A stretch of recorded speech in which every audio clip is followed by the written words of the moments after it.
Baik, sampai je dekat sana, saya terus pergi berjumpa dengan Ketua Polis Negara.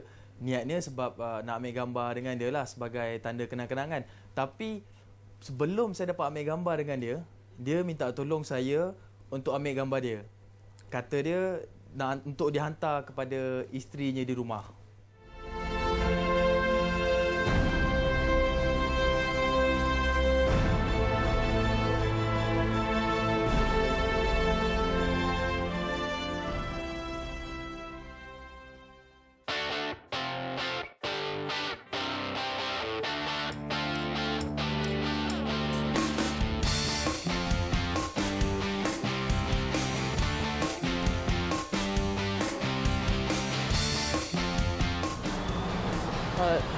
Saya sedang mengkawal.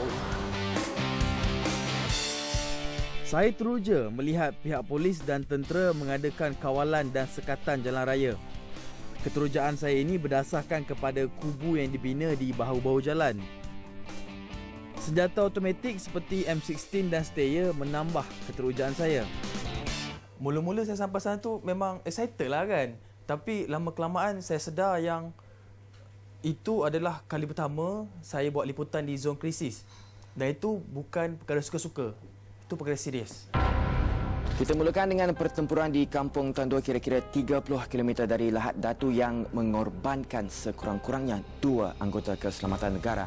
Saya tidak pernah menyangka apa yang pada awalnya saya sangkakan sebagai gurauan pihak yang cetek akal dari selatan Filipina rupanya memang berhasrat mahu mencemar daulat negara.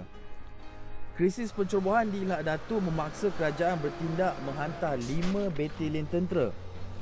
Ia merupakan tambahan kepada pasukan polis Diraja Malaysia yang sedia ada berada di sekitar pantai Timur Sabah. Mereka ini datang dengan satu misi, menghapuskan pengganas. Misi ini misi berbahaya. Saya pasti keadaan ini tentunya menggusarkan kaum keluarga ditinggalkan, terutama melihat ada di kalangan anggota pasukan keselamatan yang gugur di medan pertempuran. Ya, saya terfikir macam mana agaknya perasaan pasukan keselamatan kita dekat sana. Ialah terpaksa bertugas di perbatasan dengan bahaya dan risiko dia. Tak tahu bila mereka akan pulang. Sama ada, dan kalau mereka pulang pun tak pasti lagi sama ada pulang bernyawa ataupun diusung.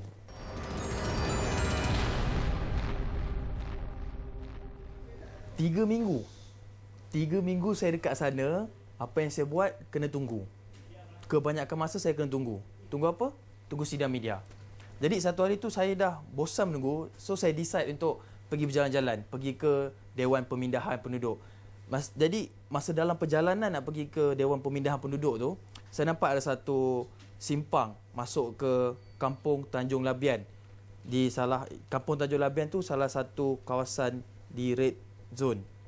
Jadi masa mula-mula nak masuk tu bimbang jugalah, risau sebab tak ada kawalan keselamatan kat situ. Ialah masuk ke tempat zon perang tanpa kawalan keselamatan polis.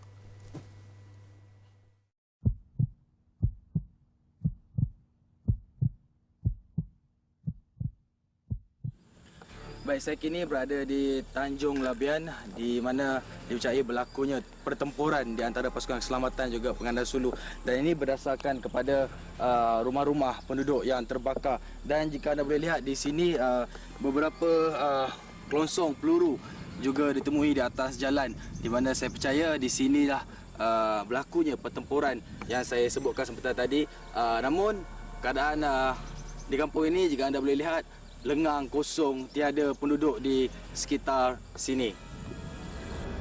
Tanjung Labian merupakan antara lokasi utama pengganas Sulu dipercayai bersembunyi. Malah pertempuran antara pasukan keselamatan dengan penceroboh bersenjata sering dilaporkan berlaku di kawasan ini. Tanjung Labian terletak lebih 10 km dari Felda Sahabat 16. Perjalanan mengambil masa 30 minit kerana faktor muka bumi yang tidak membenarkan kenderaan bergerak laju. Keadaan di kampung berkenaan sunyi sepi dengan kesan pertempuran dapat dilihat di mana-mana.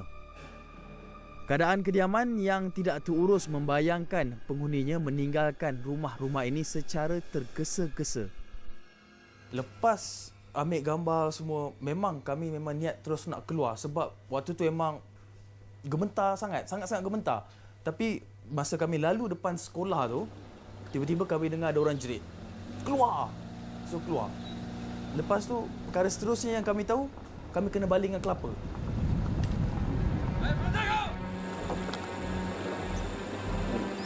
Kalau macam selain daripada kenderaan polis dengan tentera memang tertahan. Tak, sebab dekat luar tak ada guard.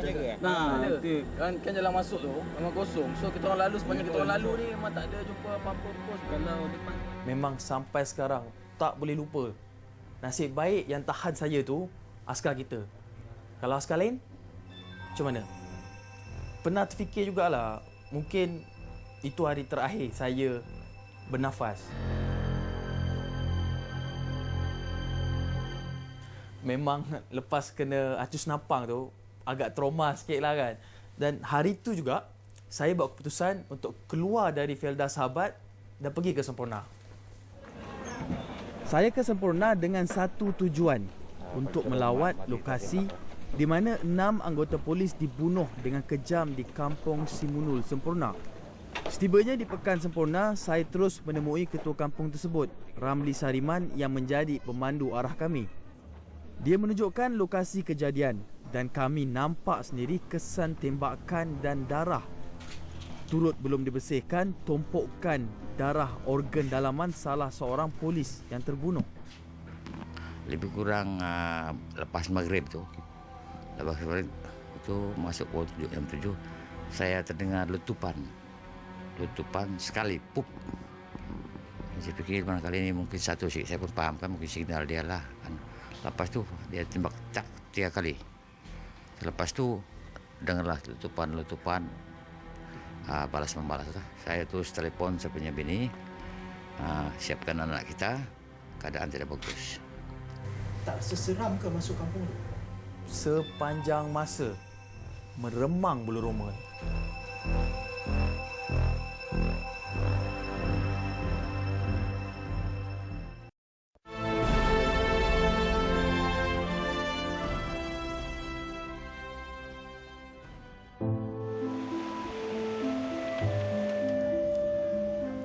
Turut menerima kesan kaum nelayan.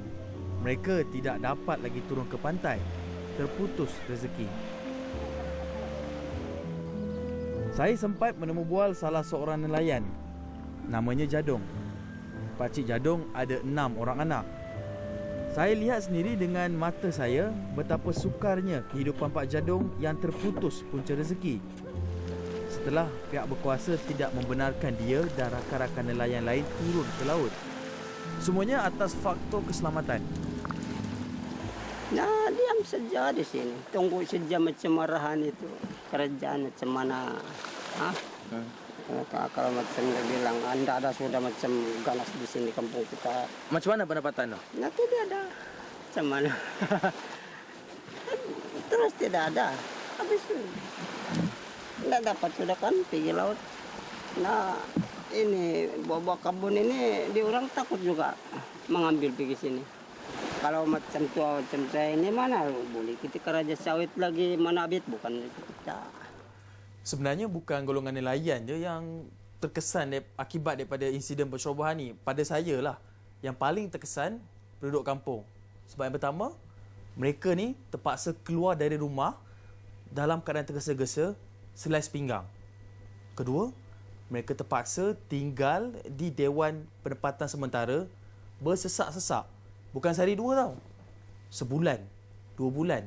Sampailah insiden ni selesai. Inilah keadaan di pusat penempatan sementara. Sesak, panas, tak selesa. Semuanya diharungi asalkan nyawa bukan taruhan. Mereka menjadi penghuni di Dewan ini selama lebih sebulan. Dan ada di antara mereka ketika ini tidak sedar bahawa rumah mereka sudah musnah sama sekali akibat pertempuran dengan pengganas. Bagi yang rumahnya sudah musnah, saya tidak pasti apa akan terjadi kepada kehidupan mereka selepas ini. Mereka pastinya mencari rasional untuk meneruskan kehidupan seperti sebelum ini. Di sebalik kekurangan, anak-anak kecil ini umpamanya meneruskan pembelajaran di kemah-kemah yang didirikan di pusat penempatan.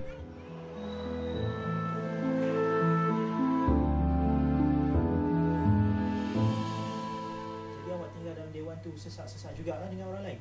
Taklah. Kami semua duduk dekat rumah Makcik Asma. Encik Asma. Encik Asma tu siapa, macam mana awak boleh tinggal kat rumah dia? Mula-mula tu memang Makcik Asma tu tak nak bagi kami duduk di rumah dia, tapi selepas kami merayu untuk tinggal kat situ sebab memang dah tak ada tempat nak tidur time tu, dia bagi juga.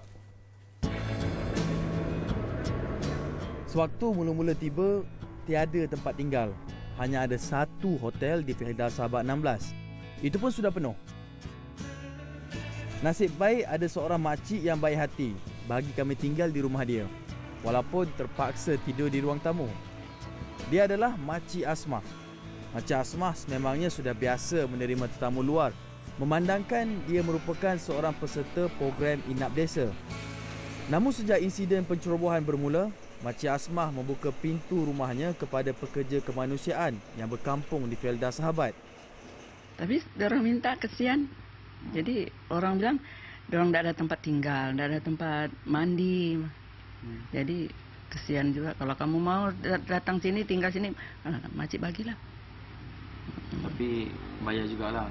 Bayarlah juga. Sikit lah. Itu pun bukan makcik yang minta, dari dorang. Kalau kamu mau bagi, makcik ambil. Kalau tak, makcik tak minta. Ini milih orang juga. Tapi kalau masuk sekarang, makcik tak pilih lah. Kalau orang yang datang memang untuk kerja begini, makcik terima aja. Makcik tak sampai hati. Kesian. Walaupun bukan dorang kan, siapa-siapa yang datang kalau rasa yang kami tak minta. Dorang mau basuh kain pun kami suka rela bagi saja. Kalau dorang bilang minta cuci, makcik cuci. Dorang bilang berapa? Tak payahlah. Biarlah kami bantu. Hampir sebulan dekat sana, macam-macam perkara yang berlaku, semuanya tak boleh lupa. Tapi apa yang saya lihat, semangat juang pasukan keselamatan kita mempertahankan negara. Dan yang paling penting sekali, kekentalan dan juga semangat untuk bangkit semula daripada krisis oleh penduduk kampung di situ.